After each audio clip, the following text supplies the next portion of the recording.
पाणीपाग विभागर आसला बात्या को लेकिन बड़ अपडेट कौन रही आसूची अक्टोबर ओडिशा को घारिलाणी बात्या भय।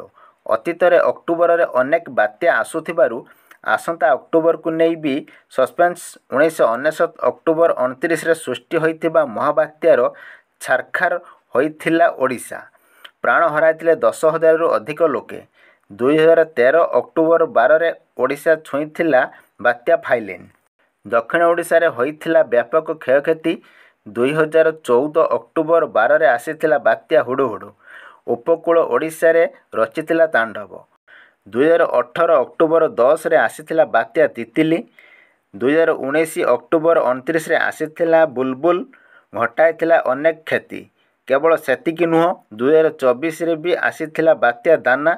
विश्व पाणीपाग संस्थार आकलन अनुसार डिसेम्बर जाए जलवायु प्रक्रिया ला निनार सक्रियता रही जोथिपाई बात्या को नहीं बढ़ुची चिंता।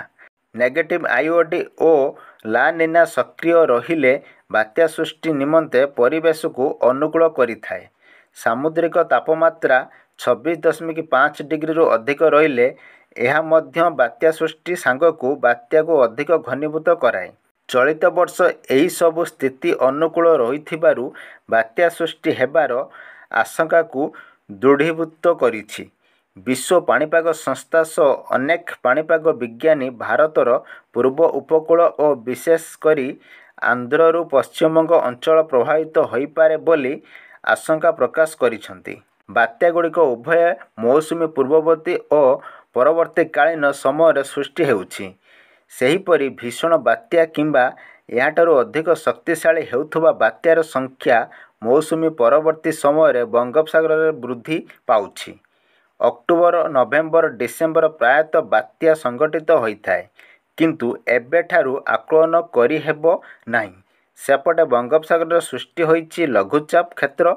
यह अधिक घनीभूत होई पश्चिम उत्तर पश्चिम आड़को गति करिबो। उत्तर आंध्र और दक्षिण छत्तीसगढ़ आड़को 48 घंटा मध्य गति करिबो। प्रभाव रे राज्य रे विभिन्न जिले में वर्षा नहीं सतर्कता जारी होइछि। आसंता 24 घंटा पाई 9 जिला को सतर्क रहिबा को परामर्श दिया जाइछि। कोरापुट और मालकानगिरी जिला को ऑरेंज अलर्ट जारी करा जाइछि।